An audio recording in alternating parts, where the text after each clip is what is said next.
everyone, and welcome back to another little review. Doing something a little bit different, something not so different. Who knows? It's a review, but we're doing a TV series for the first time. We have done a series before. We've done a web series. We did the Looksy, the YouTube series by Crypt TV. But now we are looking at our first actual TV series. So I'm your host as ever, Peppermint08, joined once more by Amelia. We've seen the Nook ASMR, known for doing the other reviews with me more than my actual co-host that should be doing it with me. Make it sound like I'm just. Well, kind of. Okay. Anyway, we are looking at What We Do in the Shadows, Season 1. Came out in 2019 by FX. You can catch on Disney+. Stasi is with us. He is begging for attention, so we apologise if we sort of go silent, because we will be petting the kitty. This is a TV series that I sort of fell in love with before you. You never thought you'd get so obsessive over it, but now you're just like every night being like, give me What We Do in the Shadows. So there's now what, 5 seasons, and the 6th and unfortunately final one coming soon. But we'll cover season 1 first, that came out in 2019. So bear with us. This could be a longer one, it could be a shorter one, who knows. Just because we haven't done this before. Not to this extent of a full TV series.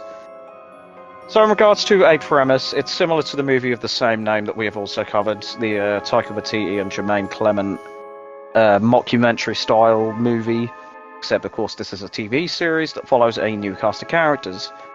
There are the three traditional vampires: Nandor the Relentless, fucking guy, played by English actor Kevin Novak; Laszlo, played by the iconic Matt Berry. You are the most devious bastard in New York City. And his wife, your favourite character, Nadja, played by, forgive me if I butcher this, Natasha Dimitriou. So yeah, that's like our main sort of premise, is it's just like the film, except padded out a bit more. Alongside these vampires is their energy vampire roommate, your least favourite character, Colin Robinson. Oh, I fucking hate it. Sorry, really. That's the point of his character, though. It's not just like. I tell you, it's just like, oh, fuck off. So you got Colin Robinson, played by Mark Prosk, I don't know, and Nandor's familiar Guillermo de la Cruz, played by Harvey Guillen, alongside other cameos and guest appearances. I will do my best to try and remember, but there is an episode later on where it's just like everyone is in it. So bear with us. So we're just going to do a little episode by episode brief rundown.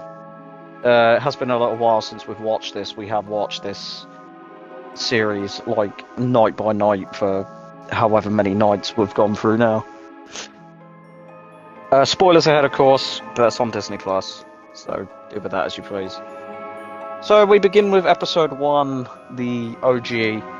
The house receives word that an ancient vampire known as Baron Athanas, played by Doug Jones, is set to visit them to see how they are progressing with the conquering of the human world.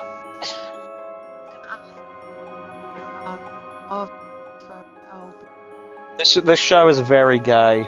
Like, Nadja and Laszlo are very bisexual and swingery. Oh, God. Because you've got them two who are bisexual. All of them are a bit bisexual. We won't talk about that yet. That's saved for a later season, innit? Anyway. Well, anyway, it's just something quite funny, but also pride related. So as a result, they must prepare a blood feast in preparation for his arrival. Nandor orders Guillermo to look around for some virgins, because the virgin blood is the best blood. Settling on two LARPers, Jenna, played by Beanie Feldstein, and her friend. Jenna is a character that after this season just vanishes and we will never see again. Bit of a waste of time. In the meantime, Nadja becomes infatuated with a human named Jeff, played by Jake McDorman.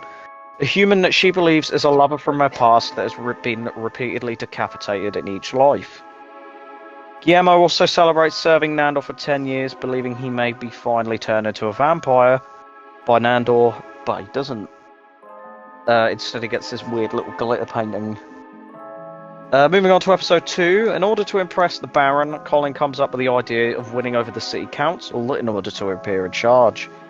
In the meantime, Nadja becomes sympathetic towards an outcast Jenna and ultimately turns her into a vampire. Yeah, this whole season is like a subplot of these two, but it's just like, like season 2 onwards, there's just no mention of her or anything. After receiving no reaction from the council, Nandor and Laszlo take two very different approaches to taking over. With Laszlo attempting to win over the leader by murdering raccoons, while Nandor fails to brainwash a council member into taking over. Moving on to episode 3, Laszlo, while giving a tour of his vagina-themed topiary garden, discovers a werewolf has urinated on him. Placing a trap, he ultimately succeeds in capturing one that quickly escapes and threatens them as he does so. The wolf returns, bringing its pack, and they challenge the vampires to a fight to the death. Nandor ultimately is chosen and fights a large werewolf, beating it by throwing a squeaky toy off of the roof. Colin Robertson, in the meantime, has met a new employee at his office that he works at, and deduces she is an emotional vampire. After work hours, the two have a psychic battle, but team up and form a short-lived relationship. Episode 4, in another attempt to impress the Baron, they decide to try and make an alliance with another vampire named Simon the Devious, the most devious bastard in New York City. Played, of course, by the iconic character actor Nick Kroll. Simon agrees as long as Laszlo surrenders his cursed hat. Now, this comes back a lot with the cursed hat, especially when Simon keeps returning in the later seasons. Laszlo reluctantly agrees, but Simon blows them off before wearing the hat and burning down his nightclub because of the curse. Guillermo is also almost eaten by a vampire at the club before Nandor saves him, but in a half-assed way, which upsets him. As a result, Nandor apologizes by taking him up into the sky with him as he flies. While attempting to hypnotize a neighbor, in episode 5 I should add, Laszlo is caught by the neighbor's wife, which gets him captured by animal control after turning into a bat. So the vampires have to stage a rescue in order to get him back again. Nadja doesn't participate, however, and returns to her obsession with Jeff and ultimately goes on a date with him. Finding him incredibly boring, I've lost it now. She uses her powers to make him remember his past lives.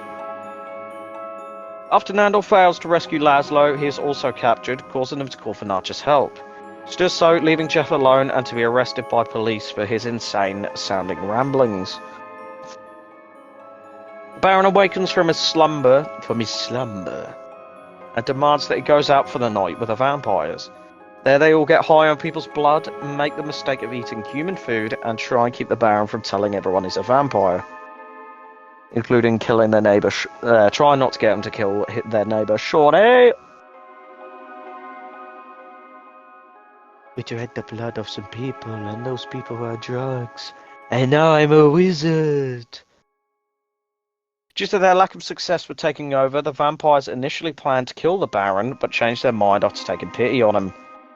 However, as dawn breaks, Guillermo opens the front door and accidentally incinerates the Baron. Importantly, doesn't kill him, as we will find out in later seasons, so spoilers. Following the death of the Baron, they are met by the Guide, played by Kirsten Schall. She will return in later seasons. She tells them they are to be put on trial for his murder. They go to the headquarters of the Vampiric Council, where they are met by several cameos of different actors and actresses.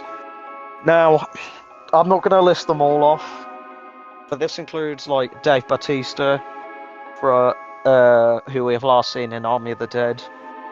Taika Waititi and Jermaine Clement, and forgive me, I forget the guy who plays the other vampire and What We Do in the Shadows. Danny Trejo, Tilda Swinton, Wesley Snipes, Paul Rubens, all sorts of different cameos.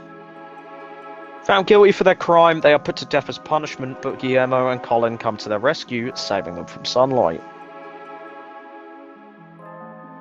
Episode 8 now. Nandor discovers that his home country no longer exists. El Coradal, or something like that. So Guillermo persuades him to apply for citizenship. During his interview, he embarrasses himself and fails to become a US citizen. Nadja takes Jenna to a party in order for her to gain her first victim and see what her powers are. There, Jenna learns she can turn invisible, allowing her to get her first victim fairly easily. Episode 9 now. Forgive me, there's a lot of episodes. You wait till we cover shows like The Walking Dead when there's like 16. We may have to do like part 1 is 16 and The Walking Dead. Yeah. At least later seasons. So forgive us, we may have to do longer series in like chunks. Anyway. Excuse me. So Episode 9, the house receives notice that they are chosen to be hosts for that year's biannual orgy. This is a very weird fucking episode, and Colin dresses up like a fucking gimp. Laszlo attempts to impress Nadja with his vast collection of old-timey pornos, but she is unimpressed, which upsets him, causing him to refuse to participate in the orgy. God, what a fucking weird sentence to say. During preparations, Guillermo meets an old virgin friend of his who he invites to the party. But before it can begin, Laszlo kills the mood by declaring his love for Nadja, while Guillermo's friend loses his virginity. At episode 10, the finale, Nadja gets heartbroken about Jeff, who hears her calling out to him. Lost it. And breaks out of the psychiatric hospital he is in. Nandor discovers he has a living relative who is elderly, so he visits her and accidentally scares her to death. Vampires reluctantly go to a funeral where they struggle to attend due to it being in a church. They literally like bleed out their eyes and get set on fire. Nandor catches fire, so Guillermo accidentally throws holy water on him. Jeff suddenly appears at the house demanding to see Nadja, who demands he leaves for his own sake. Laszlo appears and admits his knowledge to their affair, while also revealing he killed Jeff in every previous life. Nadja persuades Laszlo to let him live this time, however he rides his motorcycle into a wire which decapitates him once again. And that is the end of Season 1. A very brief rundown, but a rundown nonetheless. So, as mentioned, we absolutely love a little bit of the shadows. You, for example, did not realise you were going to like it as much. And now every night you are going, "Are we watching Shadows tonight? Are we watching Shadows?" Didn't pick any of that up. Wouldn't. Even though you've seen shit like True Blood. Yeah, but True Blood's a bit. You could always review True Blood.